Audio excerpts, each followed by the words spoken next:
The Subida Internacional al Fito 2021 Hill Climb is presented in partnership with Viper Gaming by Patriot, Elite Gaming, ESTV, and Motorvision.tv.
Racing for Green is here to help you carbon neutralize your racing. By planting new trees, Racing for Green offers to make your racing carbon neutral. We already have the calculations, contacts, infrastructure, deals and solutions ready for you to easily buy carbon neutral laps on any racetrack. It doesn't matter if you are a racing fan, team owner, driver, sponsor or partner.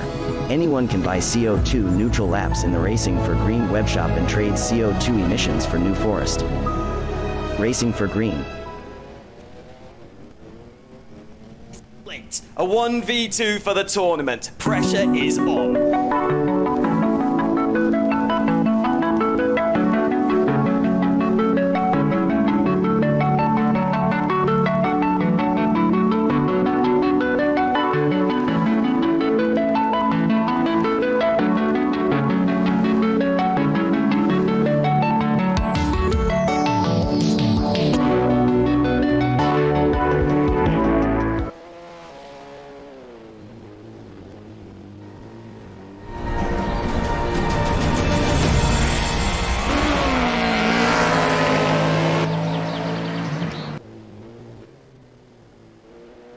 Hello everybody and welcome to the fourth round of the European Hill Climb Championship here on R-Factor 2 for 2021. We are on the Subida Internacional al Fito, which is in Spain, as you might have imagined by this point. My name's Ewan O'Leary. I'll be taking you through the action here today with 3 heats as normal for this hill climb event. See who comes out on top and can score some more championship points for this championship, which we are already 3 rounds into. We're going to have a quick look before we get on with anything else at the championship standings, because they are very interesting indeed. First of all, the team standings, which is currently being led by Equip Regal, which is Sebastian Runner and Eric Tattel. Then the Thunder team, junior racing team, that 1, 2, 3, separated by 7 points. And if you extend that out to the 4th place team as well, then you've got 12 points separating the top 4 teams. And by the way, these guys don't have to be in the same class either to be scoring points for a team. You can be in 2 different classes. It's probably useful to be in 2 different classes as well, because otherwise you're not fighting against each other, if you see what I mean, for the points. So yeah, that's a very interesting team championship that we'll be monitoring throughout the year. We can move on next to the E2 SC SS3000 category, which is not becoming any less of a mouthful.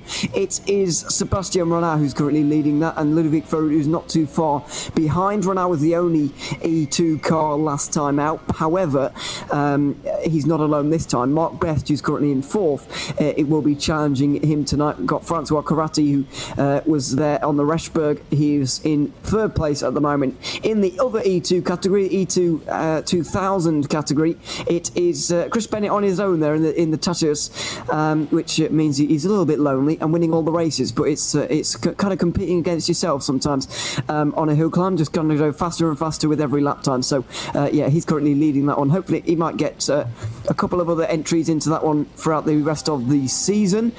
Next up, it's E1 Plus 2000 with Tobias Bashadorf and Agius Andre dominating so far. It's been a real battle between those two, and it means that there's only 7 points separating them, and a very big margin down to George Mallis, who's in 4th. Philotheos Argyru is in 4th. Mallis is in 3rd. Angelopoulos is in 5th. His name's so long he can't even fit it on the screen, and the same goes for Perimpoulos as well. 2 Greek drivers in 5th, 6th, and one of them joining them in 7th as well, actually, with Haris Gavalas as well in that category. Moving down to the biggest category of them all in terms of the entries, 25 entries into Group H for this one. First of all, Philip Raab is currently leading it, even though he's not won an event so far. Vincent Tukulai is just behind him by 4 points, even though he has won 2 events out of 2 that he's competed in. Julien Delage, the opening round winner, is in 3rd at the moment, with John Spider not too far behind him 4th. Then we have a bit of a gap back to Hwart, Gartner, Stivaki, Blassel, all of those guys who are a little bit further down, and Eric Tattel as well, who's joint leading the team's championship with Ronat that we saw earlier on. And finally, E1 2000 without the plus is being led by Javi Rodriguez at the moment. 20 points separate him and David Tashev. Leonardo Bartolini, the Italian, is in 3rd ahead of Nick Kotsidis in 4th. Those guys separated by 32 points in the top 4. So Rodriguez has a clear lead in that category, and yeah, he'll be looking to extend that maybe here today. He's currently out there at the moment in front of Kotsidis in this session. We've got qualifying going on right now. 19 drivers currently connected to the server, but still 20 minutes before we get the first heats underway on this hill climb. So then, it's round 4 of our championship here in 2021. 8 rounds to go after this one, ending, I think it ends in late November, doesn't it? This championship.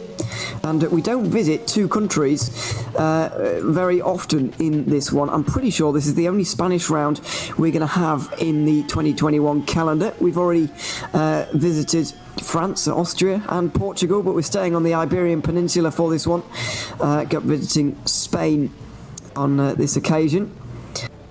I'm just checking if it's the only one, but taking a little while to load all the tabs I've got open at the moment. It's a little bit chaotic over here, but yeah, I'll just tell you a little bit more about this hill climb while we're in qualifying at the moment, because it's certainly a very interesting one to my eye anyway, and I'm not very experienced with them, but I do think it's an interesting course. We're in the Asturias region of Spain, which is in the north, just to the west of the Basque Country, which is kind of near the French border in the north of Spain. And it's 5.3 kilometres long, just I think roughly 150 metres longer than last time out. We had here, it's over 60 kilometres from any major town or city. It's a very, very remote area, or you can get yourself into some very, very remote areas here in the Asturias region. You go absolutely miles without finding a single town or city. It starts right at the bottom with a village, but yeah, it's very, very isolated in the Asturias region. So yeah, it can be a long way from any help, let's say. 319 metres gained through the 5.3 kilometres today, which is just under 6% gradient of an average, which is one of the steepest we've had so far this season, by the way. So some of the slower cars definitely going to be feeling that, although nothing that these guys are not going to be useful. This climb actually, where well, I can't remember what it's called in Spanish, but the Subida Internacional al Fito can actually be tackled from 2 sides. Well, there's 2 ways up in this direction, and there's 1 way up in the other direction. It's actually steeper on the other direction, so if you were to drive up this mountain on the side we're going here today, then you would have a fright going down because it is steeper on the way down towards the I can't remember what the city is called, but it's 60 kilometres that way, and in that direction anyway. The finish is at 365 metres, which is the smallest altitude we've had so far this season. This climb only starts at something like 46 metres or something. It's very, very low to sea level when we start, but you do tend to reach fairly lofty heights by the time that you actually finish the hill climb. And I'll say you finish the hill climb. These guys don't actually get to the top of the mountain. So far in these events, we've finished right at the very top of a mountain or a hill in this one, but this climb is actually 9 kilometres long if you were able to do it in its entirety. It carried on for a further 4 after our finish line today, but obviously we're not going quite that high on this occasion. It's been in the European Hill Climb Championship in real life since 2002, every year since then, and we've had 6 wins for the Acela FA 30. Which is going to be driven by Sebastian Morat today, and we've had 4 wins for the Norma N20, which is going to be represented by Mark Best today. So we'll see if it's going to be Acela winning out for again, or if it's going to be Norma drifting or switching the kind of momentum in this event. We'll wait and see on that one. That's all the facts of this climb, and I guess the one thing that's immediately apparent is the technicality, of this course is so tricky. I would say, I know I haven't driven any of these yet, but I would say personally this is the hardest one we've had so far this season. It's just so twisty. If you remember back to the Rashberg, for example, or even last week on the Rampa Valpero, it was exceptionally quick. There was only 2 or 3 hairpins to speak of. This one hasn't really got any major hairpins, but it has got a lot of little corners, like you can see on your screen for pretty much throughout the whole of time. Well, I guess that is a hairpin, but there's a lot of little corners left and right, a few bumps here and there as well, as you'd come to expect. So yeah, it's a very technical course. In my opinion, and of course I'm kind of glad for these guys that it's not going to be weather affected, because I watched a video a little bit earlier on, I think it was from 2016 or 2014, I can't quite remember, but it was one of the faster looking cars, and it was on a slightly damp day. And the problem with a damp day in the Asturias region, as you can see, I'll try and get a better view for you. Well, you can probably see from this camera angle, to be honest. It's very verdant around here. There's a lot of vegetation and a lot of greenery around the region. You'd find a lot of all kinds of stuff really, but it's just very green, and that obviously only means one thing. It means that it rains a hell of a lot around here, and we've experienced that in the past on this event in the European Hill Climb Championship. It's been it can be very tricky indeed, but when it gets damp around here, it gets very difficult, because the moisture kind of hangs in the trees, and it can be very variable. The grip can be very variable from one corner to the next. So blessed relief for these guys that we're running this in summer, and it can get exceptionally hot here as well, which is helpful for these guys today, because that was close to the water. It's very useful for these guys on this occasion to not have to worry about the rain really. This is Andreas Valleas, by the way, currently on your screens right now in the Mitsubishi Evo 4. Famous car we're seeing this season, very regularly picked. 6 entries. Oh my goodness me, that's a hefty accident, and ouch. Going to need a new car after that one, I'm afraid. Front wheel off and front bumper off as well. Let's hope that we don't see too much more of that here tonight. The best 2 runs out of 3 actually count here tonight, so it's not quite all in pandemonium like it was on the Rashberg, where we saw all 3 runs counting. That was very tricky to deal with indeed. These guys, and fortunately it's not the same on this occasion.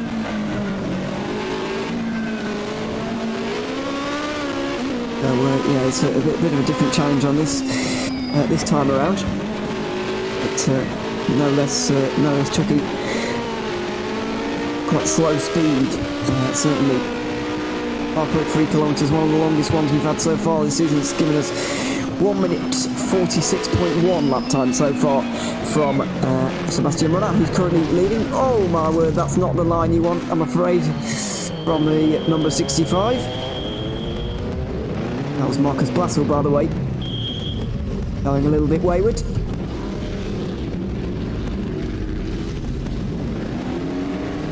He's doing pretty well in qualifying right now. Just to update you in case you've not been with us already this season, qualifying sets us up for the running order in the race. The best time on the board goes through and rolls off first when we actually get into the proper times, when they do indeed come. Blasso is currently going to be rolling off second in Group H. Currently, he's 2.7 seconds down on John Spider, who's absolutely flying out there at the moment, and currently leading Group H. This is Philip Raab, championship leader, just behind him. Or just behind them. I'll drop my pen. That's for writing down the times a little bit later on. We'll try and do the maths and get the results to you. And just to update you on the results from the round a couple of weeks ago, it was Sebastian Runner who took the victory overall, of course. 30 seconds was his margin, because it was Tobias Baschedorf in second in a much slower car. Adios Andre came up short by 5.7 seconds, I'm afraid. In Group H, it wasn't much closer either. At this point, 9 tenths of a second separated Vincent Tucola and Philip Raab, taking his second place of the season. And then in the E1 2000 category, it was a big victory for Javier Rodriguez by 9 seconds. All 26 drivers who started the event though did indeed get to the end, which was very, very good to see. Right, we'd like to see them all at least completing 2 of the runs out here, although it might become a little bit more tricky to do that here today.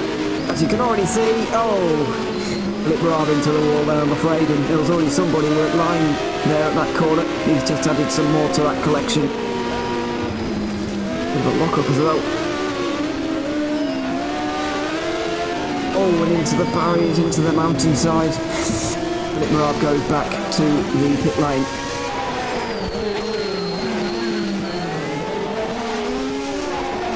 This is Bojan Sivaki, by the way. We've not spoken very much about him at all. He's in a BMW 2000 Tii, and I think it's a pretty good-looking car, actually. 2.5 litre BMW engine. Nearly 400 horsepower, but over 1,000 kilos, so it is a little bit on the weighty side, I guess you could say, and a little bit on the not very powerful side as well, but I'm be sure it's quite a lot of fun. We'll go around here. He's in Group H, by the way. Currently, I think he's 4th in that particular category. My knowledge, anyway. Been a steady start to the season for him. Might be looking to break the podium this time around. We'll wait and see.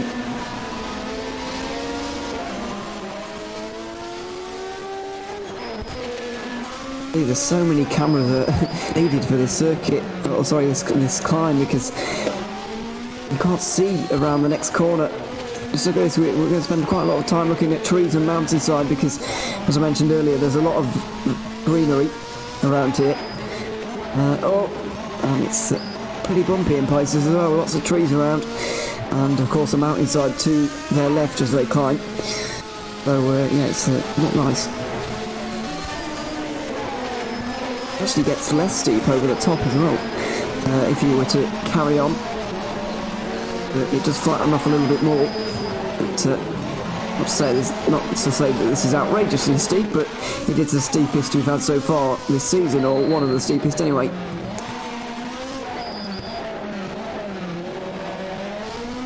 It is, by the way, indeed the only Spanish round we're going to have this season. We're going to head into the Czech Republic next, followed by a visit to Germany, then Italy, just a trip over the border to Slovakia, and then back to Italy again. We're doing the Coppa Paolino Teodori and the Trento Bondone in Italy, and then we're going to Switzerland, Slovenia, and then Croatia. Spending quite a lot of time in that region of Europe, actually, which is all fine.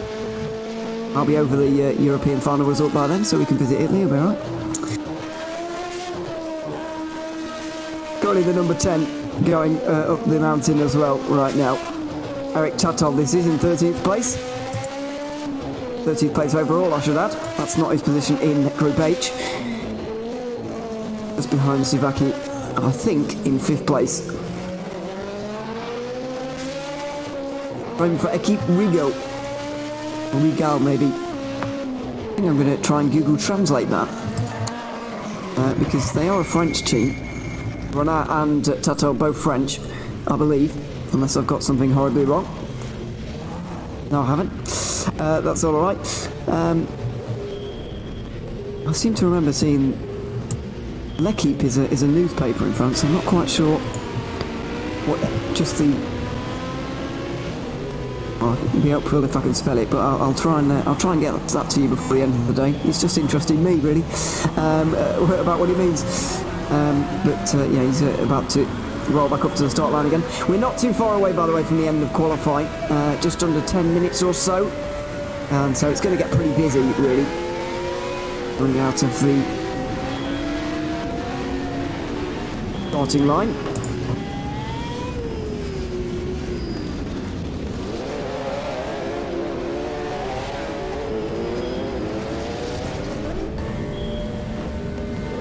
According to Google Translate, it means real team, apparently. I'm not sure if I trust Google Translate or not, but there you go, that's what it says. Currently seeing Frédéric Tacher in 14th place. He's a little bit detached actually from everybody else in the E1 to plus 2000 category.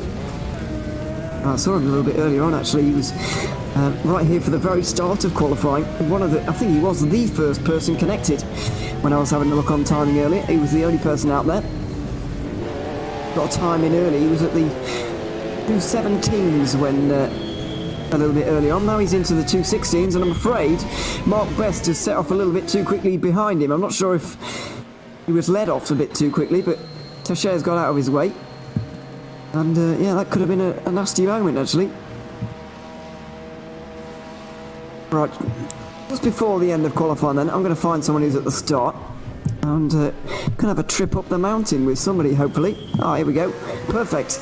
Sebastian Renat is just at the very start of the Subida Internacional al Fito. Let's take a look on board of this hill climb with Sebastian Renat.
Oh no, the curse of the onboard lap, and I'm afraid Sebastian Renat is in the wall and heavily damaged there as well by the looks of things. He's back to the pit lane. Oh dear, oh dear. We'll try and get a full onboard lap with somebody throughout tonight.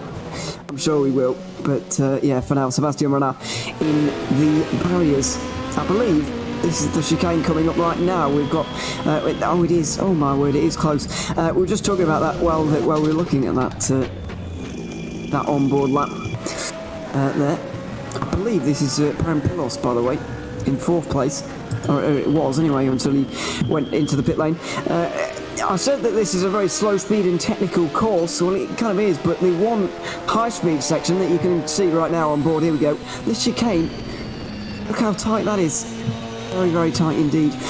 Difficult to get your car through. Well, not difficult to get your car through there. It's not like a turning circle issue. That's very laggy, by the way. it's not like a turning circle issue where you're struggling to get round there, but it's so open. Just look at this.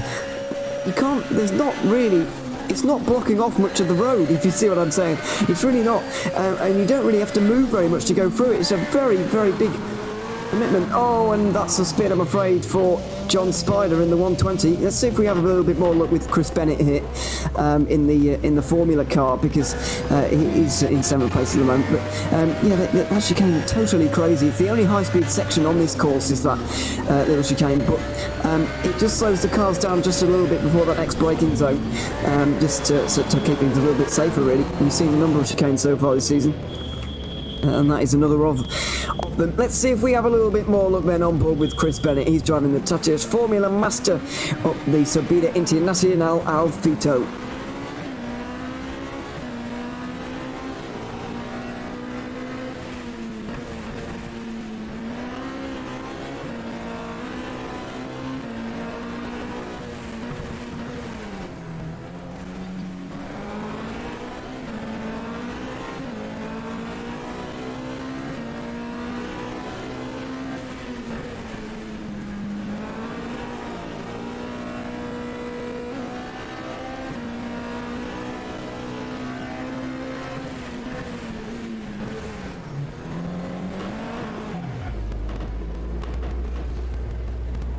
And I'm afraid the dangers of the chicane again. We've cursed somebody again with an onboard lap, yeah, we'll try again in the actual heats, because we're not having much luck at the moment, I think it's fair to say. But yeah, I'm sure, as I said, I'm sure we will get one at some point throughout the day. This, by the way, is the 130 of Philip Raab, championship leader. He's heading his way up here, and we'll just keep an eye on him and watch him up the mountain. We'll go for a commercial break pretty soon as well, because we've got to return in time for the first heat, but obviously we've got to set the running order in that time as well. Remember, the fastest time so far will go off first, and then after that the next slowest, and so on and so forth. Currently Sebastian Morat is going to be going off first with a 46.1, excuse me, and currently on the entry 22 cars are going to be out there here tonight, which is yeah, a little bit down on the week before, or a couple of weeks before, whatever it was, but yes, we've got 22 of them out there, so that does mean, oh, and that was a small trip across the gravel, the grass, excuse me. That still means we get 66 runs up this hill climb here. Oh my goodness me! Well, I've never seen anything quite like that, but Philip Raab back onto his wheels again, fortunately.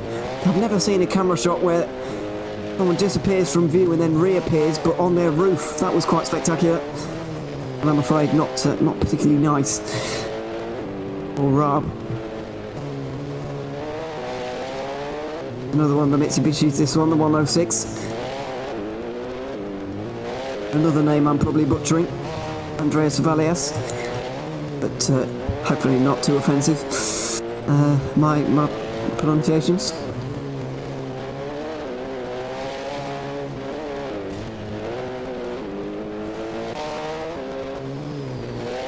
A little bit detached from the E1 Plus 2000 guys at the moment, by the way. Currently being led by Tobias Bashadorf, who's also leading the championship. He's got 3 tenths of a second over Parano Prilos, and 2.2 seconds over his main championship rival, Agius Andre. And I'm afraid Valias has taken a little bit of a trip across the mountainside there. Not particularly, not good news.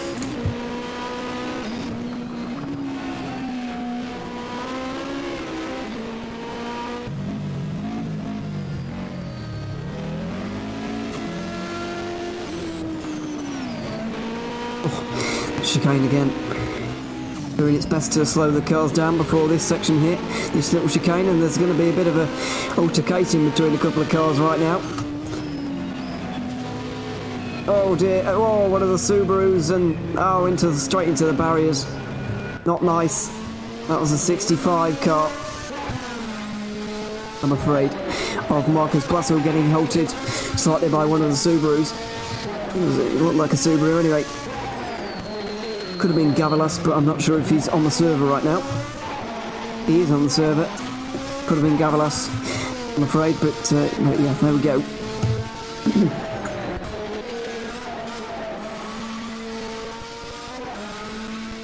To update you in the other classes, in Group H, it's going to be John Spider who's going to go first. He's got 1.6 seconds on the field. Finally down in E1 2000. Javi Rodriguez is going to be going off first, and I can't see any of his main championship rivals, or any kind of championship rival actually, in that category.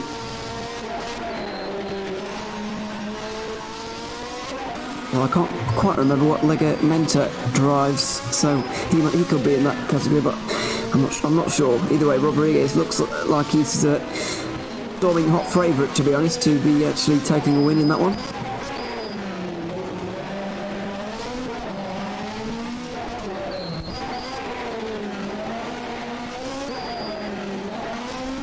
The 91, Sivaki again, holding his own at the moment.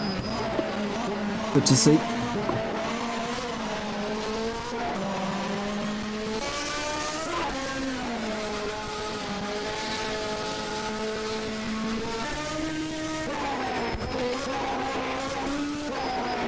Just waiting for the end of qualifying, which is going to be just around the corner now. It's going to be very, very close indeed before we end qualifying.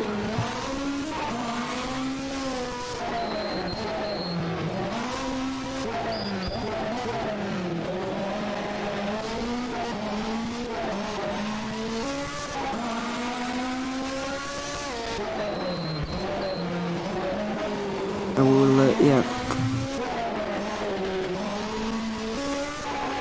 To get towards the top now. We're not really seeing too much of the top of the mountain, but there we are. Finally got to see it, I guess, with Sivaki there. So yeah, there we go. And this is Rodriguez as well. We've not seen very much of it or at all actually today.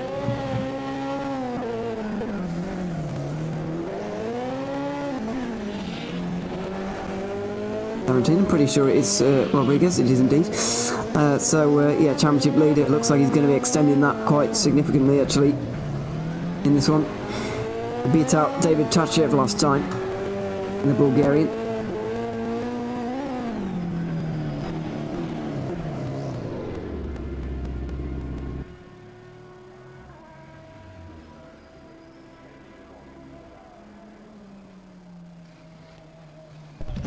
Alright, with the qualifying pretty much over, we're going to take a quick commercial break, and when we come back, the first heats of round 4 of the European Hill Climb Championship will be underway.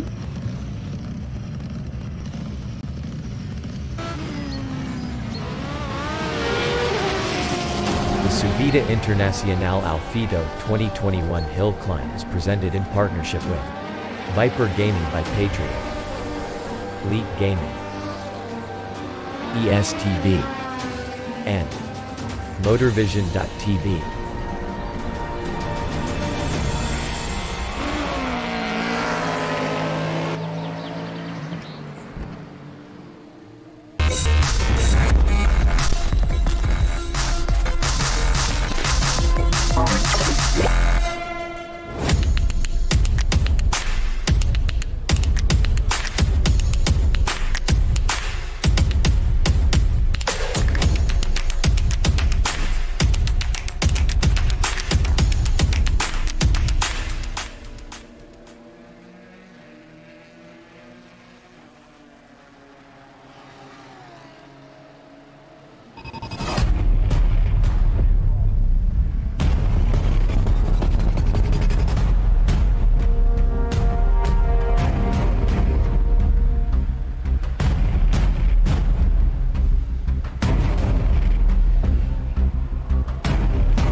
Split. A 1v2 for the tournament. Pressure is on.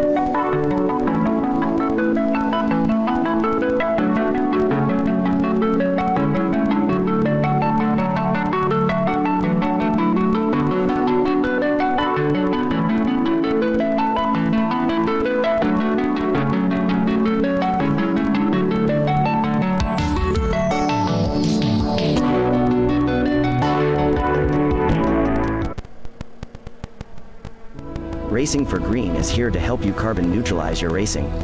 By planting new trees, Racing for Green offers to make your racing carbon neutral.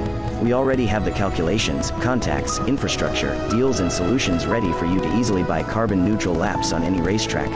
It doesn't matter if you are a racing fan, team owner, driver, sponsor or partner.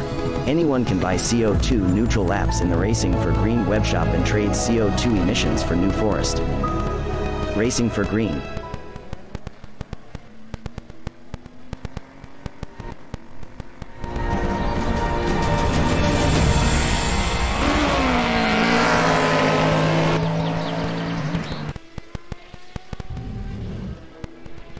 Welcome back to the fourth round of the European Hill Climb Championship here for 2021. I'm Ian O'Leary, taking you through the day. So we're getting towards the first heat in this event. Apparently you can hear some static noise on the live stream, I've been told. I'm not sure if that's true or not, because I'm not listening to it at the moment.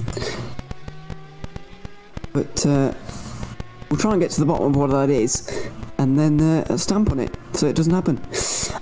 Because it's probably annoying. But yeah, we'll try and get that one ironed out. Sebastian Ronald's going to be making his way towards the start line very shortly. And we'll get Heat 1 underway. Let's not forget that it is the best 2 times out of 3 that counts here today. So you can completely ruin your first, second or third run if you want, but not all 3, and not 2 of them either. You've got to get 2 times on the board at the very least if you want to finish the hill climb. Although, getting all 3 in at once does seem to be the best idea. None of the class winners from last time out DNF'd on any of their runs. So, probably better to keep in the group. But I feel like we are going to see a few more DNFs here today, given the difficulty of this event. This course, I should say. And the final entry, by the way, 24 cars on the grid here today, which is still a tiny bit down on 2 weeks ago, but really not very much. And even a little bit more than we thought in the final few moments of qualifying.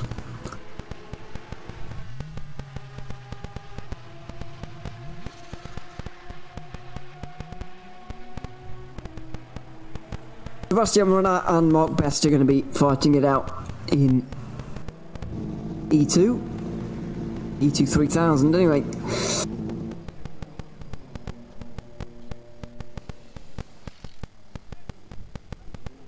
Mark Best is currently 53 points adrift from Sebastian Renat in the championship, which is being dominated by Renat really at the moment. He's got 28 points on the field. Ludovic Farud doesn't seem to be returning, at least for these last couple of weeks.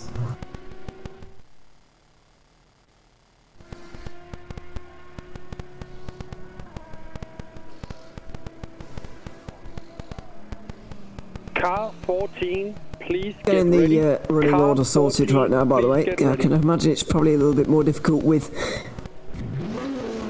people joining, and because they've been kicked out or disconnected or whatever it is. But all of that is behind us now. We're going to get our first run out there on the board, which is going to be good.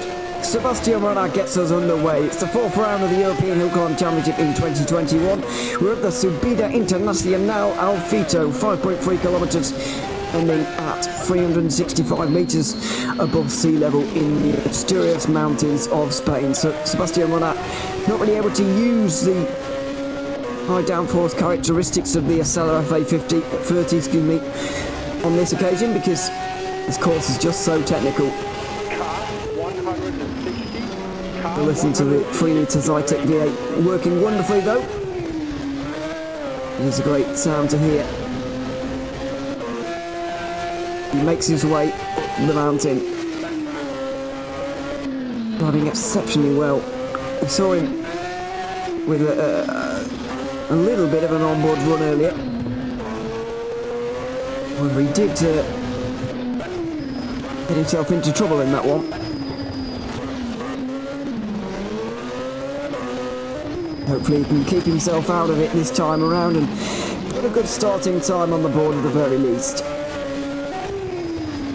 He was in the low 146s early on, 11 seconds in front of Mark Best. It's easy to see how you can make up 11 seconds in a course like this, because look at the amount of corners there are, how technical it is, how on the edge you are, how many risks you have to take to go quickly around here. And especially with a first run DNF, really puts you on a knife edge for the rest of the evening. A little bit wide for that left hander there, it's compromised him into this hairpin, which there aren't many of around here, but there are a few. You want to get caught out. Here he comes towards the start, the finish line with the barriers, and over the line he goes now. We'll have a look what time that is. The 151.5 is a little way away from where he was earlier on in practice, but we'll see if Mark Best can at least go as quick as he was before, if not quicker. 51.5 then for Renat straight off the bat. But look at Tobias Bastardorf though, because he's sliding that Mitsubishi out everywhere. Making full use of that turbocharged engine. I'd imagine probably four-wheel drive as well, that car. Although I don't know for sure. The way he's sliding it anyway, seems to be fully in control, certainly. About 2/3 up the hill now. Bashirov going to look to set the pace and try and get away from Paranopoulos, who was running in close in that qualifying session. It's a 55.4, by the way, from Mark Best. 3.9 seconds adrift already.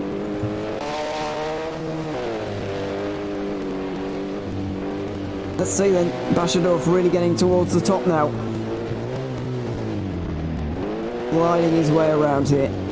There's a huge bump on the inside of that right-hander as well. He smartly avoids it. He's avoiding all the bumps very well, actually. This is a car that can take that kind of thing, but it's not particularly quick. There in that car does seem to be overpowering, even though he's doing his very best to kick the rear end out to give it some turn. Not to have too much right now. Don't want to be dancing right on the edge, but I do want a little bit of bite. Bashadorf then completes with a 7.3.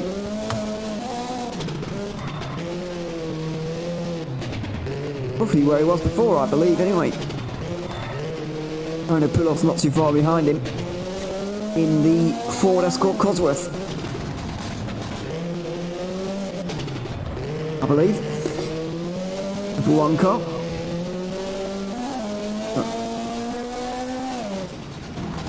And he's near to the advertising hoardings and the finish line as well. There they are. Over the line. Looks like he's gone ahead of Bashadorf there. He has indeed, Paranopoulos. A 5.3 goes a couple of seconds quicker.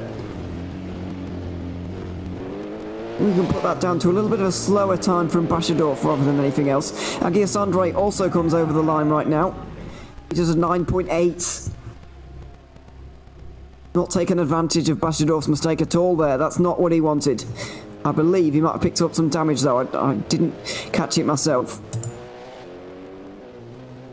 Angelopoulos is going to be the final one of the real front runners in E1 plus 2000 to complete a time, and then we get some Group H, and the Formula car is going to be coming up soon as well.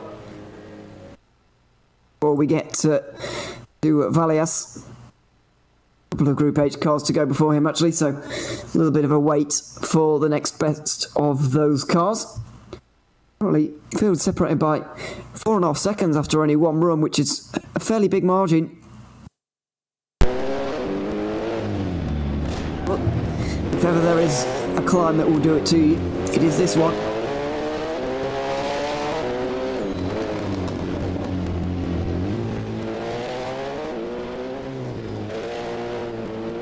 Oh, it's a bit of a touch on the wall for Angelopoulos right at the very end, but kind of hurt his time too much. It was already quite damaged, to be fair, his time, a 13.0. And that's not what he would have wanted from his early run. John Spider near the top as well.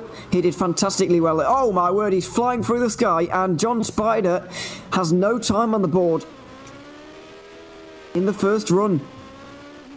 Oh dear, oh dear.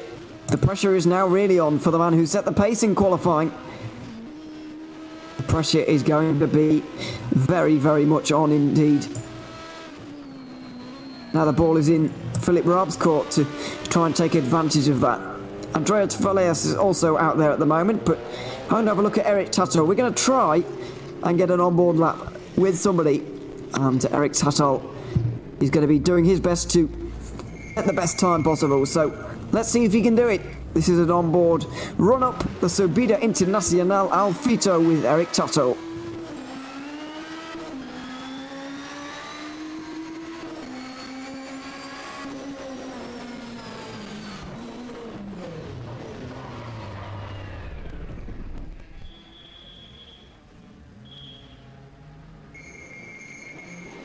Oh, he stopped. And Eric Tato has fallen, I'm afraid, to the curse of our onboard lap. Well, that's 2 Group H cars already, and I believe Philip Raab is also stopped halfway through right now. Philip Raab seems to have had some problems out there. Oh dear, oh dear. I think that's the top 3 Group H cars with problems. Raab is going again now, or is he? Not so sure. He is moving again, but I think he's been stopped out there. Somewhere up the hill. Marcus Blasel hasn't had any issues just yet. But a lot of these guys in Group H with a serious amount of pressure on. If that indeed is the case for the likes of Philip Raab. We saw John Spider go off. Things are looking alright for Blasel right now, but Philip Raab's not that far in front of him on the road. Lucky not a million miles behind Blasel. They're travelling up the hill. Let's hope that Raab is going to be across the line before these guys get to him. Otherwise there's going to be some unhappy drivers, I'm afraid.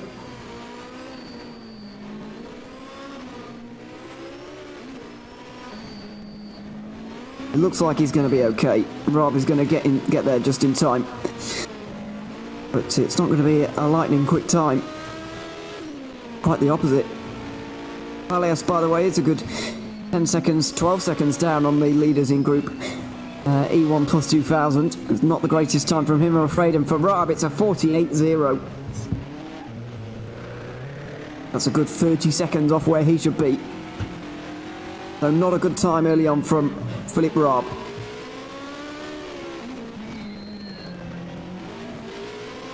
Oh dear, big drama. Oh, into the barriers. Oh, Marcus Blasel. Not the perfect run for him either.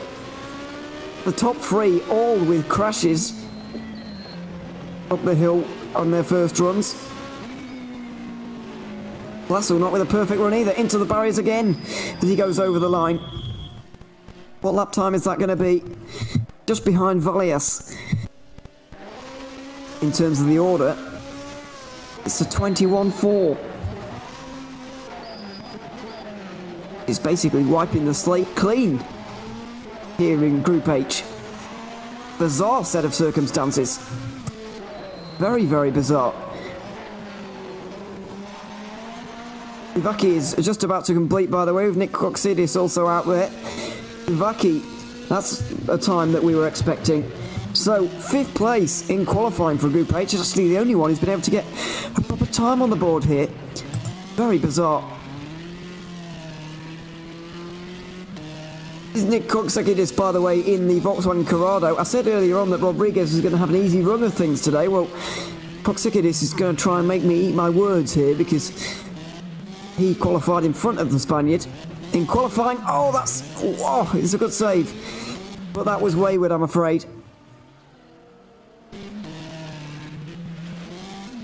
Rodriguez is just setting off as well, so let's try and get an onboard lap with him then, as we go on board with the E1 2000 category.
Up towards the line comes Rodriguez, then it was a 22.3 for Koksakidis, and Rodriguez does a 19.1. A fantastic lap time from the Spaniard there in the Honda Civic TCR. A turbocharged engine beating out the normally aspirated one, David Tachev is going to be out there a little bit later on, by the way, in that class. Vincent Tucular also is actually out there right now for Group 8. This one on your screen right now, and we'll just take a look at his lap time, I think, before we go to a commercial break. But yeah, he's going to be looking for a third win in a row, really. Philip Gartner, where's he going to go? It's a 20.7-ish for him. But he could have battled the Marcus Blassel on that occasion.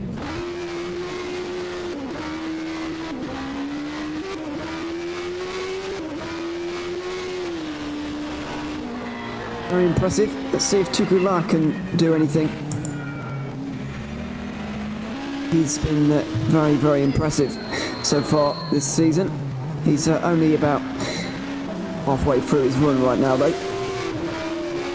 Only got Isu Legamenta on your screen, and Tucular's going to be over the line before we get to the line with our camera here. Boris Gavalas is also a late starter for this one. He's a little bit way down, but he will be aiming to set some good times in E1 Plus 2000. What a body work just through that corner there. Negotiated fine by Legameta. Tucular now 2/3 of the way through his run. Doesn't seem to have had any problems from what I've seen so far. Well, it's a big slide for Legameta, but he's gathered things back up again.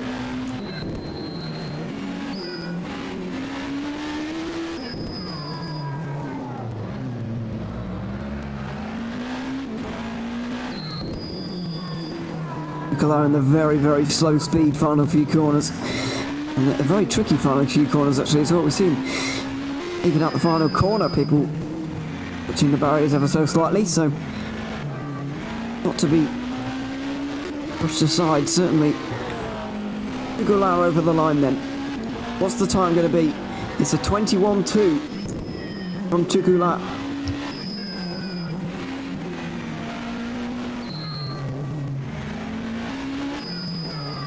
Well, it's not the fastest time of Group H by some distance, but it is at least a time on the board, which is more than can be said for some people.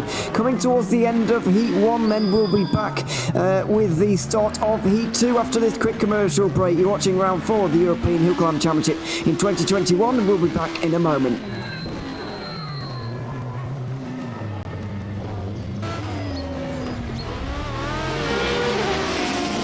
Subida Internacional Fito 2021 Hill Climb is presented in partnership with Viper Gaming by Patriot, Elite Gaming, ESTV, and MotorVision.tv.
A 1v2 for the tournament. Pressure is on.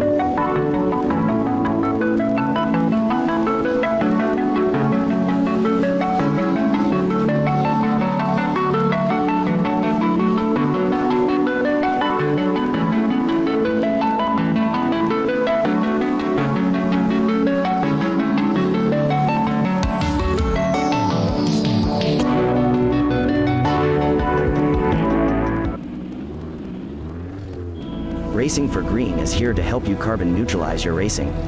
By planting new trees, Racing for Green offers to make your racing carbon neutral. We already have the calculations, contacts, infrastructure, deals and solutions ready for you to easily buy carbon neutral laps on any racetrack. It doesn't matter if you are a racing fan, team owner, driver, sponsor or partner. Anyone can buy CO2 neutral laps in the Racing for Green webshop and trade CO2 emissions for New Forest. Racing for Green.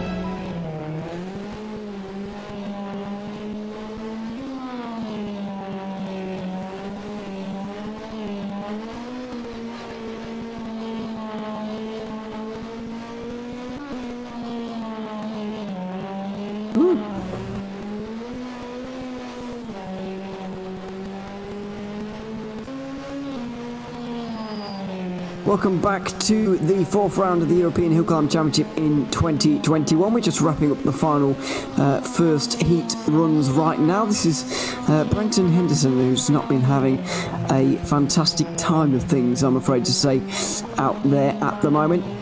He's hit the barriers a couple of times, that golf looking very, very twitchy indeed, and it's even worse now that a bit damaged going up the mountain. We've got Fernando Sanchez to go as... Oh, he's on his roof now, is Henderson, and that's going to be the end of... Oh, no, it's not. He's back onto his wheels again. So he might be able to complete, but it's not going to be a barnstorming time, I'm afraid. Oh, maybe he's going to reverse up the hill. Try and turn around. Well, he's going down the hill now. Trying to turn around and back up it again. Oh, no, 3-point turn. Here we go. Going to be back going again. And hopefully get to the top. Meanwhile, a little bit further down. Oh. It's Fernando Sanchez. Neither Henderson or Sanchez were entered straight away onto the list here this season. But they're here now. Sanchez is in a Peugeot, it seems. Not quite sure what kind, or what 6. It seems he'll be in the E1 2000 category then. I'm pretty sure that Henderson's going to be in the Group H one because most of the cars are really. Well, whoa! He's gone through the floor and spiralling off into the countryside there, I'm afraid. So the DNF for Sanchez. Henderson also completes, by the way, with a 3-minute 31.8, which is not his best time, I'm afraid to say. So that's the end of Heat 1, and Sebastian Ronat is reigning victorious in that one with a 51.5.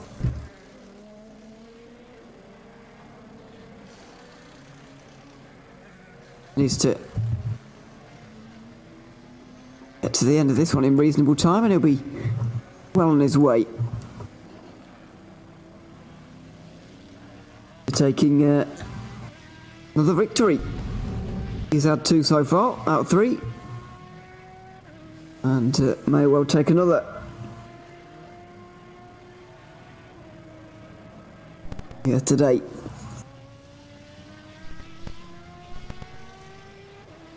Turn around between Heat 1, the different heats, by the way, a little bit quicker than it is between the qualifying and the heats, which is going to make things a little bit easier for us. Hopefully these guys will be able to get to the end of their runs this time, because we saw a lot of DNFs then. Lots and lots of DNFs.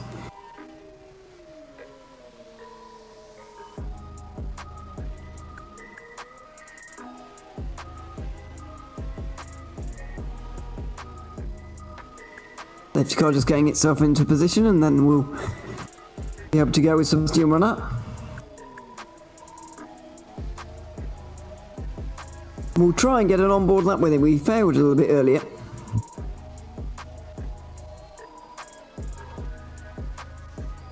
We're going to try again.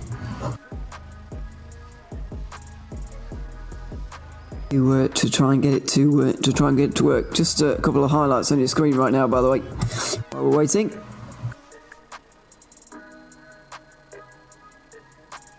Plenty of things to be looking at, and I'm afraid plenty of incidents, but I have to say I was expecting it after reviewing the course a little bit earlier on this morning. It looked difficult. Very, very tricky. And here we go with Ronat getting up towards the start line and the speed bump. Right then, let's have another look. Sebastian Ronat on board run up the Subida Internacional al Fito with him.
There's the line for Sebastian Runner, and a fantastic sounding engine, I have to say. It's absolutely fantastic. A 49.3 from him on that occasion, which is a couple of seconds and a couple of tenths quicker than when he managed before. Mark Best in the Norman, not too far behind. Oh, he's into the wall, I'm afraid, is Mark Best, but carries on. It's Norman, by the way, statistically, is worse than the Acela in every dimension. 15 horsepower down, 8 newton meters of torque down, and it's 50 kilograms heavier. So no wonder it hasn't been able to win around so far this season. Over the line now then for Mark Best. What's the time? 59.1. Not Mark Best's finest run up here, it has to be said. Tobias Pashidov is supposed to be out here right now. However, I believe he's had a problem. Because, yeah, he's still in his garage right now. I didn't see him even leave. But it has to be a very early one, a very early off. And his first run wasn't that great either. He's got 2 seconds to make up on Paranopoulos. You can see on the screen right now, in the Ford. Pretty good sound in this car as well, but not as good as the Acela, you understand. The Sidekick V8 is my second favourite after the Audi S1's engine, which is just fantastic. Mainly because of the catastrophes it produces for the driver, to be honest. It's a real handful, and I'm afraid Philotheos Argyro is not here today. Over the line comes Paranopoulos. What's the time for him? 5.1. A couple of tenths quicker than what he managed before. So I suppose we can round it to a 5.2, really.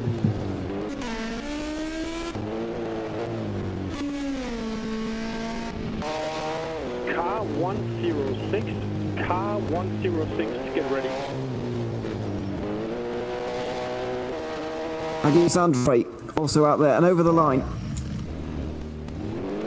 He improves by a good second and a half, but still nowhere near Paranopoulos, who's dominating in E1 plus 2000 here today. Angelopoulos is the final one of the real front runners to go.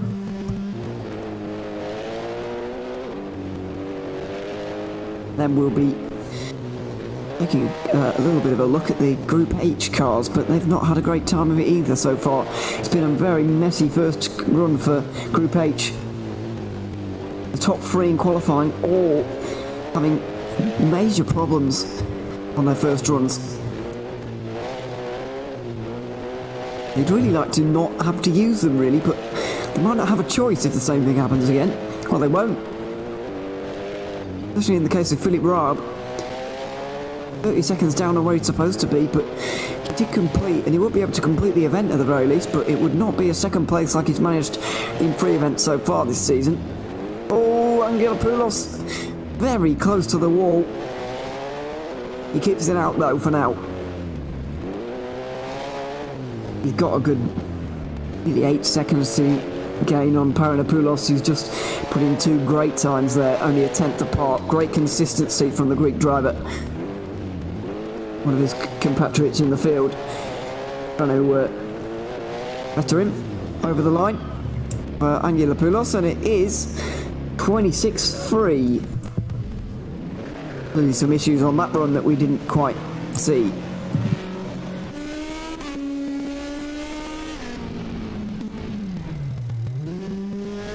Chris Bennett also out there in the Formula car. Baleas as well. He's near the end. Marcus Blasso just a little bit further down the running order here. Try and find him. The order's very mixed up after a disrupted qualifying. Sorry, a disrupted first heat, I should say. We'll jump over to Group H then. Currently leading, it's Bojan Silvaki, excuse me.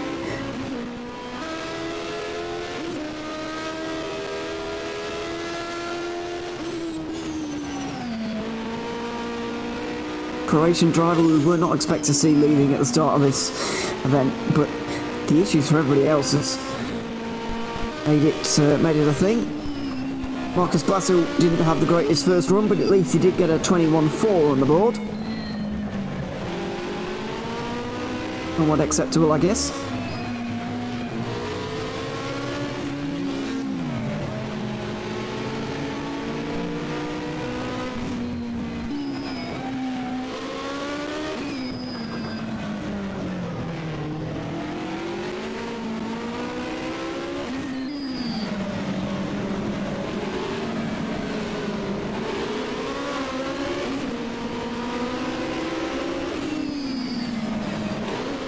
Going to look to improve, certainly.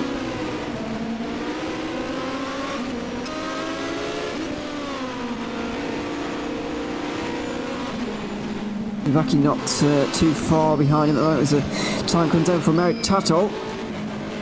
17.8, much more like it from him. The DNF in the first run, and that's not quite as good as Ivaki last time, but decent lap time.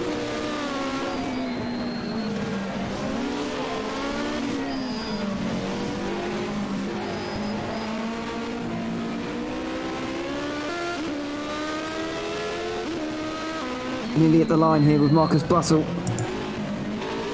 John Spider also over the line with a 12.9. He's destroyed the field with that lap time.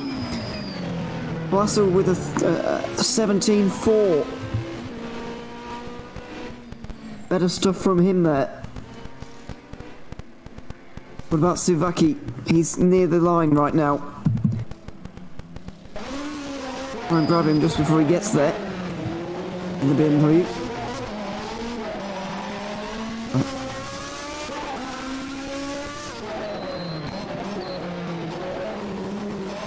Is Sivaki going to be able to go maybe quicker?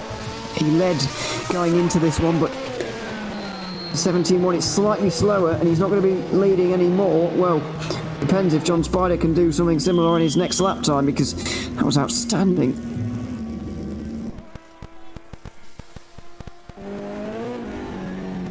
At the moment, we've got E1 2000 mixed in with these guys, so Koksekidis is out there at the moment.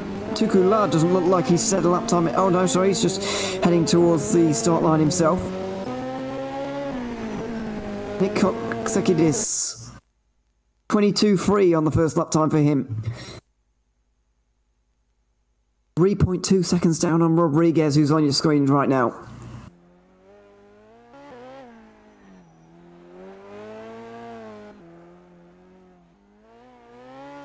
.8, a much better lap time from Koksekidis, a second and a half better.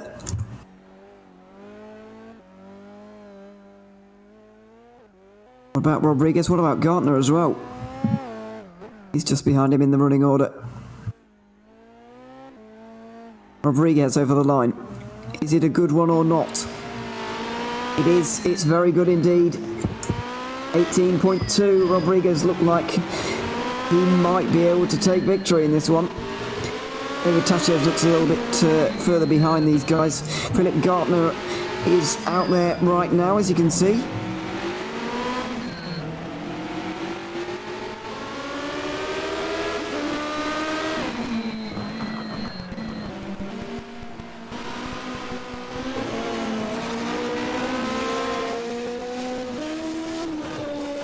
Over the line for Gartner. 20.5 does improve. I haven't spotted Philip Raab up there. That's because I'm blind. He's at a 14.0, just over a second behind Spider. It looks like it's going to be between those two for the win if they can keep things together and on the road. But what about Vincent Tukula? He needs nearly a 10-second improvement to be in the conversation here. But given the pace he showed us in rounds 2 and 3, on the Rushberg and the Valpera, he might well have it in the locker. Let's see. Getting into the very slow speed ending to this lap now. You can see, well, you can't really see, these blind corners, they're everywhere. Oh, it slides everywhere and it's a bit of a touch on the wall. Not great news there for the Frenchman. Oh, sliding his way through that right-hander as well.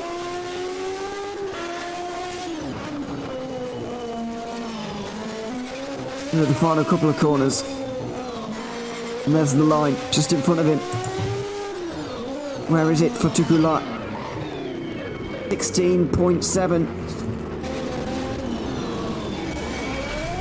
It is one of the better lap times we've had all day, and he might be able to grab third, but it doesn't look like it's going to be another victory for Tukula here today. Well, they are the main second heat runs that we've just seen on our screens. We've got a few more people to go, but we're going to take a quick commercial break. We will be back in a few moments' time with the very final runs here on the Subida Internacional al Fito.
Sorry about those problems. I thought we were on commercial, but we weren't. We were having some problems elsewhere, and so we weren't.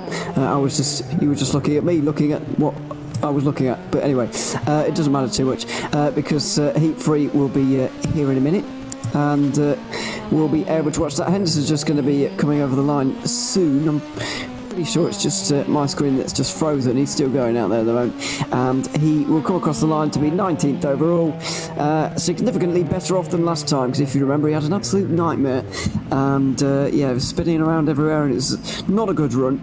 But probably most of that was due down to a damaged car early on in the run. But yeah, much better on this occasion for him. And now Heat 3 will be beginning shortly.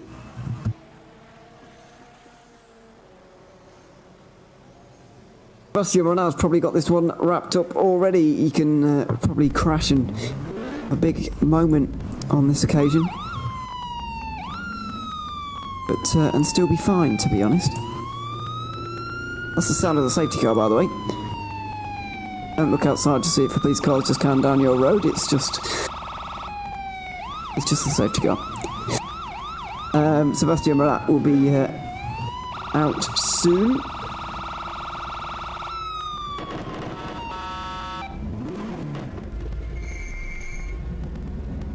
I don't envy the person that has to sit in that car though, because it is quite loud.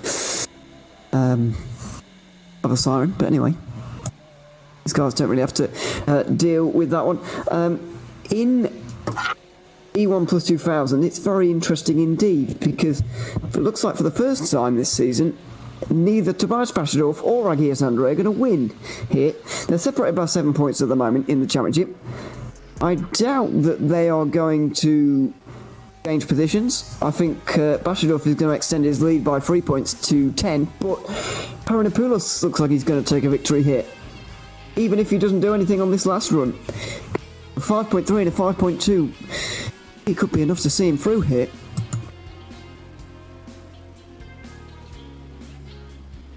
Right then, runner goes towards the starting ramp. Not really a ramp, is it? It's a speed bump and then a line, but whatever. Gets towards the start and he's off.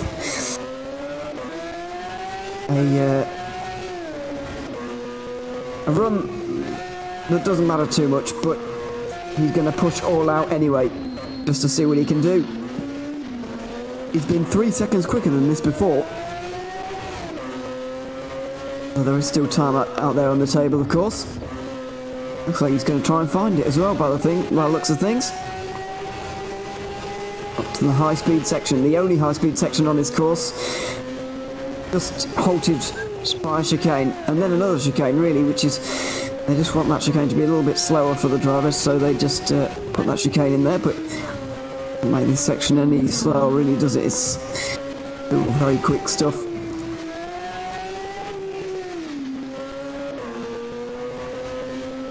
One of the steeper parts there, you can just see a small crest, and it flattens off a little bit for this bit, and gets a little bit more undulating.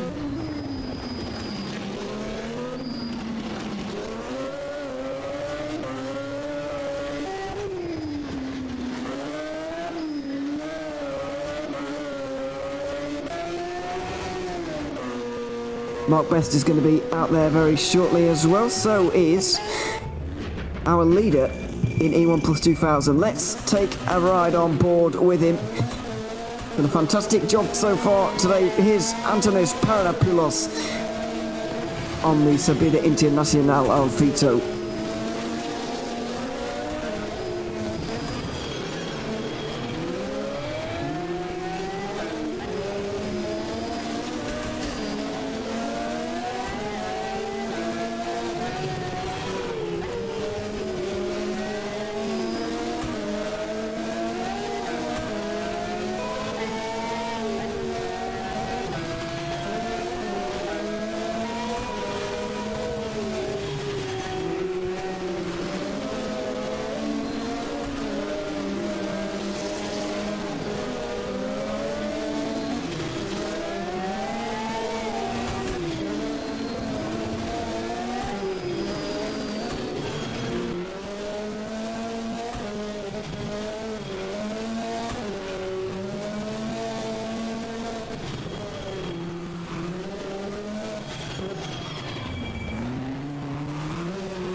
2, I'm afraid. Antonis Paranopoulos goes for a spin, and it may not be costly in the context of the entire event, but be very, very costly indeed. In terms of getting the fastest time, not that it matters too much. A 5.7 from Tobias Bashadov is not going to be enough to overhaul Paranopoulos, I'm afraid. What about Agias Andre? He's going to need something very, very special indeed. He needs a mid-4 to overtake Bashadov. That would be comfortably the best time we've seen all day by over half a second, and it would be impressive if he was to be able to manage that, but I don't think he's going to be able to in the Mitsubishi. Oh, a little bit scruffy. Looks to be turning a little bit better than Bashadov's car was, I have to say. Here's the final couple of corners. What's it going to be for Andre? I doubt it's going to be anything more than a third place overall. 7.7 is best time of the day, but not enough. Paranopoulos looks like he's going to take the victory in E1 plus 2.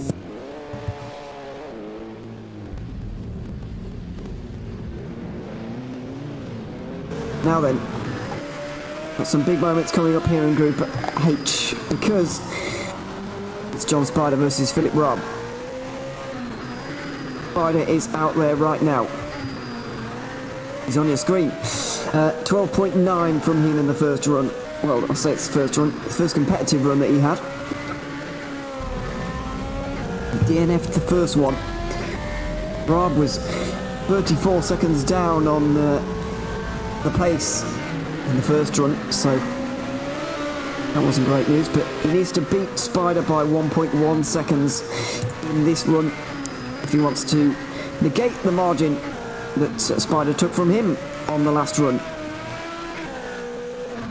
Spider coming into the last few moments. There's Philip Raab on your screen now. Angelopoulos comes over the line, by the way, with a 16.8. He's a fair way away from the other three. He'll be finishing 4th here today in E1 plus 2000. John Spider over the line, a 13.2. Well, it's not inconceivable that Raab can do that. It is not inconceivable by any stretch of the imagination.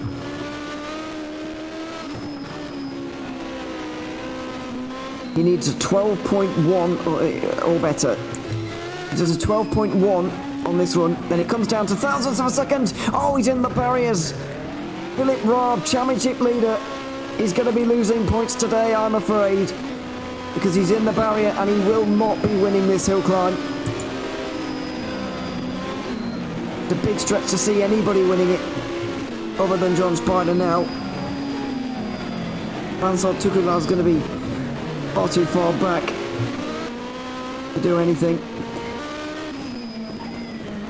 He lost a good 3.8 seconds on his first run, and gaining that amount of time on the way back is going to be very, very difficult indeed. Certainly give it a go, but that's not good news for Philip Raab whatsoever. Oh dear, oh dear. He could even ruin his chances of actually being second here. This is going to be a slower time, let's not forget. Valias comes over the line, and it's going to be fairly close between himself and Angelopoulos for 4th, I think, in E1 plus 2000, but I think Pascalis Angelopoulos is going to have it. Ivaki couldn't complete his final run.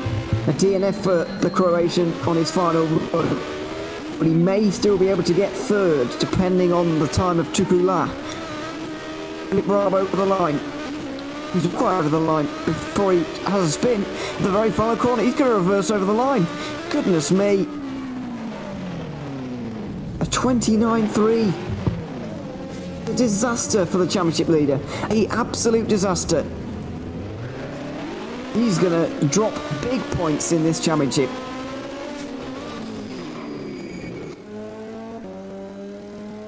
Just drives off the hillside in frustration there. Now then, E1 2000, well underway. Nick Coxigidis and Javi Rodriguez. The final category to really settle in this one.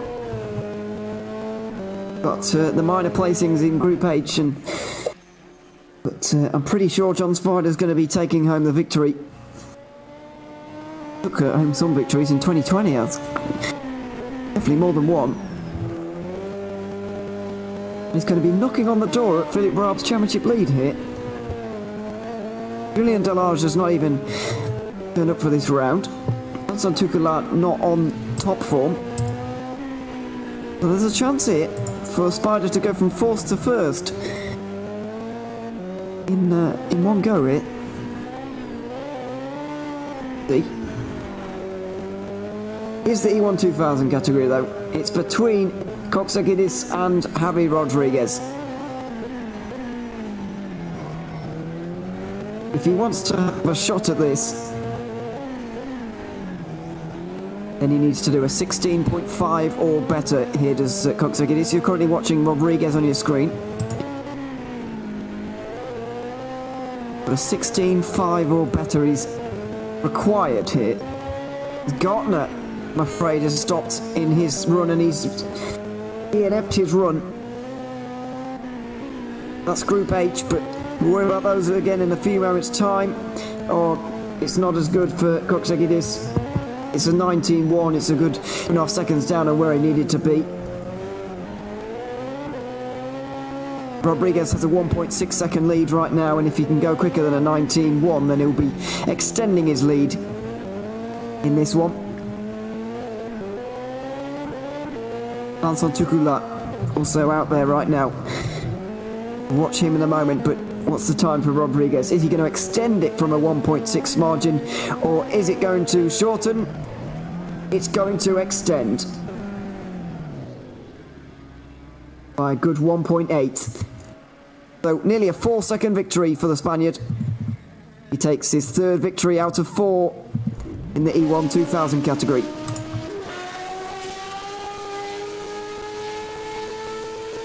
Looks like Blasso's DNF'd his run as well. Haven't seen Eric Tato yet, but that's because I wasn't looking. 17.4 for him. He's tantalisingly close to Sivaki there, just over a second, but not quite enough to overhaul him. I'll do the maths in the final commercial break.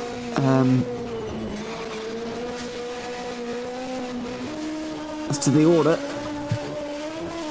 the exact order, but Tucula has the chance to come second here in front of Sivaki. Just needs to do a 16.8 or better. 16.8 would do it for Vincent Tucula to come second. I believe if he were to do that, then John Spider would lead the championship, but by only 2 points. It is a fascinating championship in Group H at the moment. Certainly my favourite category. Certainly if I was driving one of these cars, I'd want to be driving one of those. And in terms of the entertainment that it's bringing us here today, here this season, it's been brilliant so far. Tucula with a little bit of a mistake there, just drifts wide slightly.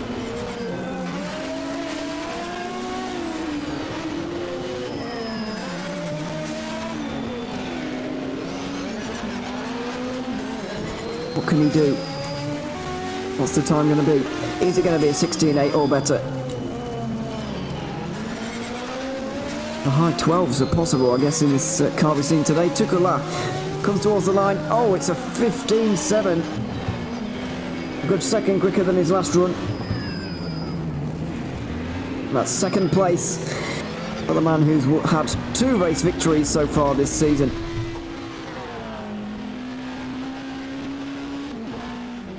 Time to watch the final few runners come in then. We haven't seen a lot of Legarreta here today, but here he is.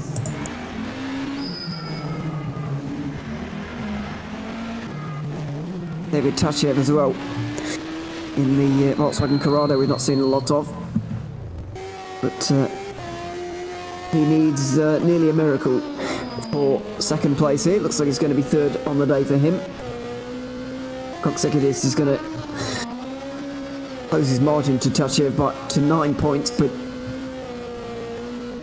In terms of making an impression on Javi Rodriguez, it's not happening for any of these guys at the moment. Not even Bartolini, who had a fantastic start to the season with a win at the first round. But not been too good since then.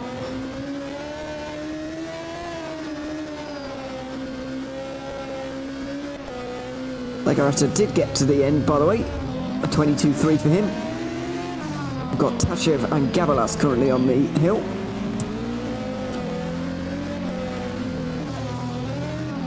Not seen too much of Haris Gavalas either. He's a regular feature, though, of this championship. Subaru and the Volkswagen out there at the moment.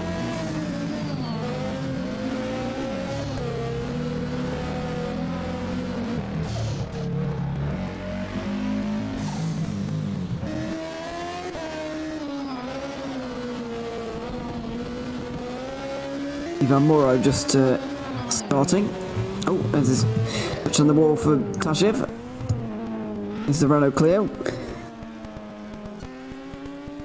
2-litre engine, 300 horsepower, and front-wheel drive as well, which is making it very pointy indeed, as it kind of needs to be. Quite a big rear wing actually for a Renault Clio, that one, but not complaining.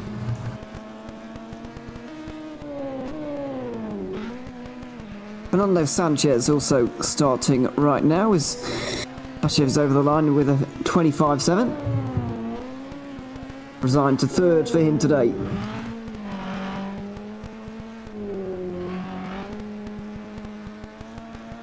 Right, he's not been able to challenge Rodriguez for the last couple of weeks. It's been a little bit disappointing for him as Moro finds himself in the barriers, I'm afraid. If he can get himself out of there, but not looking good right now. And he's back to the pit lane. Oh dear, oh dear. What a shame.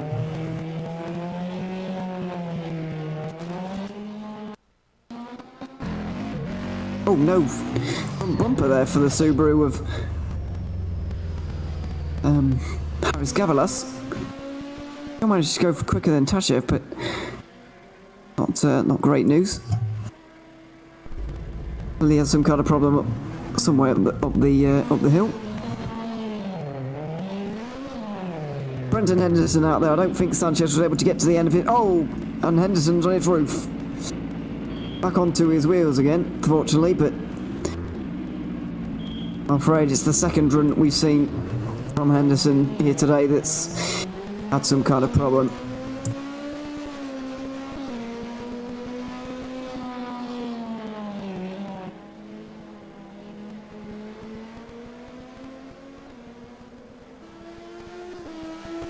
Comes up to the chicane for the final time. He's going to be our final runner across the line, I believe. He is indeed. Oh, he's not even going to come across the line. The rear left is off. And I'm afraid Henderson's night is going to be a little bit short-lived. Well, that is it for the runs here on the Subida Internacional Al Fito. We'll be back in a few moments' time to confirm the unofficial results, if that's not an oxymoron. So don't go anywhere, we'll be back after the commercial break.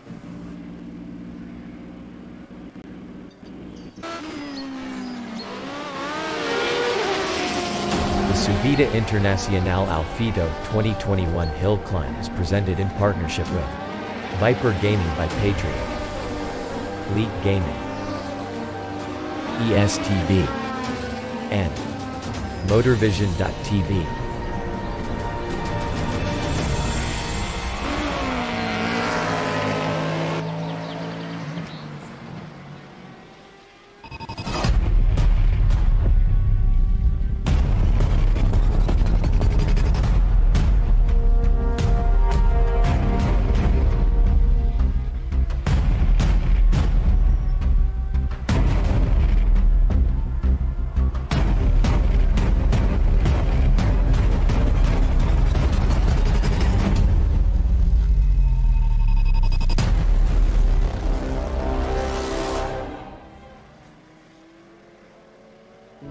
Racing for Green is here to help you carbon neutralize your racing. By planting new trees, Racing for Green offers to make your racing carbon neutral. We already have the calculations, contacts, infrastructure, deals and solutions ready for you to easily buy carbon neutral laps on any racetrack.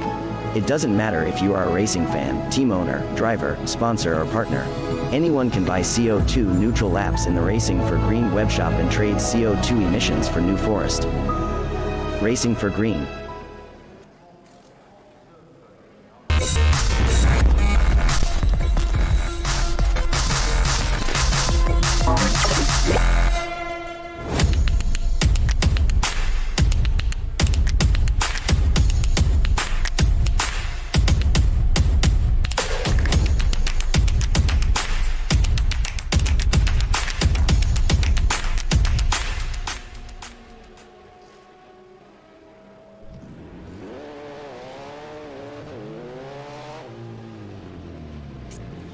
A 1v2 for the tournament. Pressure is on.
Welcome back to the round 4 of the European Hill Climb Championship for 2021. Before we wrap up tonight, let's just go through some very unofficial results. Been doing the maths behind the scenes, trying to work things out, and I think I've come to a rough conclusion of what the results might be.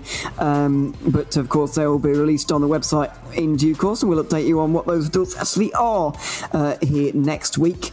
Sorry, not next week. It's a couple of weeks away. The next round on the 26th of July, 2 weeks away from now. So we're in E2 SCSS 3000. I don't think there's any surprise in saying that Sebastian Renard has taken the victory ahead of Mark Best in this one. It was a bit of a one-sided race, that one. Sebastian Renard taking his third victory out of 4 so far this season. He's not finished lower than second just yet, and doing very, very well indeed, taking a really quite a big win on this occasion, adding 15-20 seconds. We're talking not particularly close for a run now, and it's another win for him, extending his championship lead now to what is edging towards 50 points, 43 points now, I believe, for him. In E1 plus 2000, it was a little bit more interesting with Paranopoulos winning out in that one. Tobias Bashadorf coming in second. He wasn't really able to challenge Paranopoulos all day and finished 2.5 seconds down. Agia Sandre comes in third, so Bashadorf extends his championship margin to 10 points. And I think Angelopoulos is going to be fourth ahead of Valeas, although that position is up for debate, fourth place. I'm not entirely sure who is going to win out in that one, but we'll wait and see on the results, of course. Moving on to Group H Special, it's John Spider who's going to take the victory in that one. A fantastic drive from him all day today, meaning that he's going to take the victory by about 7 seconds in the end, because his closest rival, Philip Raab, had a mistake on his final run, and his first run indeed. 2 mistakes in 2 of the runs, and so he's going to finish 7th, only picking up 6 points on the day to bring his tally to 60. So he's going to be 10 points behind John Spider, the new championship leader. Vincent Toucoulard is going to be second place in this particular day, and indeed in the championship. He's going to pick up 18 points for that one, and the championship margin is going to be 2 points between himself and Spider in first. Delage is going to lose quite a lot of points in this, so he's going to be 23 down going into the next race, and hopefully he does mount a championship challenge because after winning the first race, he's gone off the boil just a little bit, which is a little bit of a shame.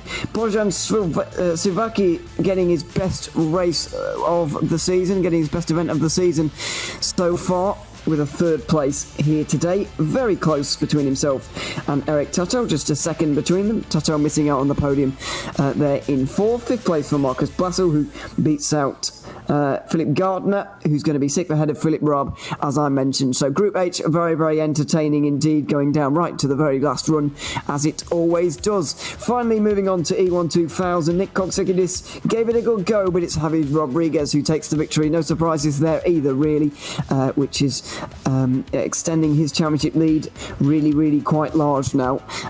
It has to be said, 30 points, possibly more than that, yeah, it's a big lead that Rodriguez has got after only 4 rounds. David Chachev comes in third in that one, I'm afraid. Not the best run for him today, even though he is second place in the championship. He will remain so, but still not his best run. They are the results and the likely championship standings resulting from the fourth round of this championship.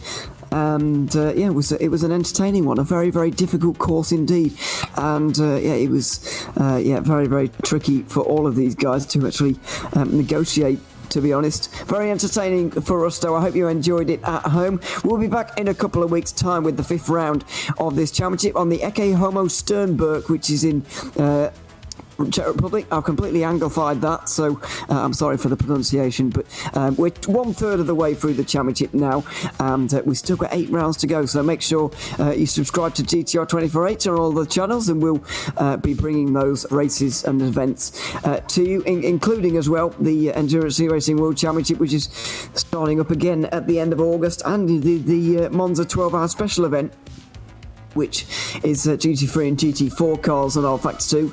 I believe you can sign up for that, and you can watch it as well. It's going to be broadcasted live by GTR 24H as always. That is at the end of July. It's only a couple of weeks away now. So yeah, make sure you get involved with that one. Either way, that's it from us tonight. I hope you guys have enjoyed this event indeed at home. Thanks very much for watching, and we'll see you in a couple of weeks' time with round 5. Goodbye for now.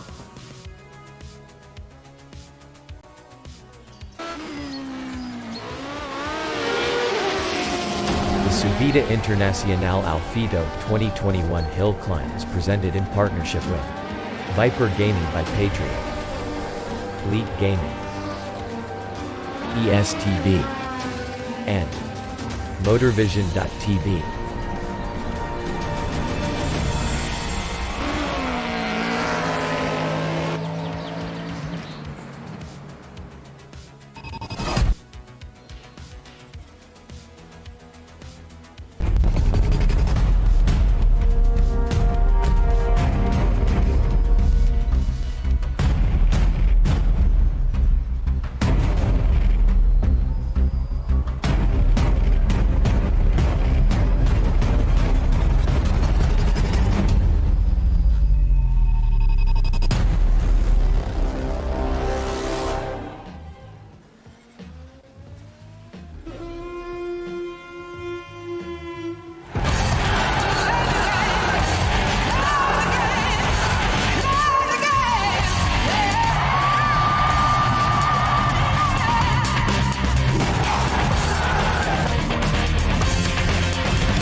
Racing for Green is here to help you carbon neutralize your racing. By planting new trees, Racing for Green offers to make your racing carbon neutral. We already have the calculations, contacts, infrastructure, deals and solutions ready for you to easily buy carbon neutral laps on any racetrack. It doesn't matter if you are a racing fan, team owner, driver, sponsor or partner. Anyone can buy CO2 neutral laps in the Racing for Green webshop and trade CO2 emissions for New Forest. Racing for Green. A 1v2 for the tournament. Pressure is on.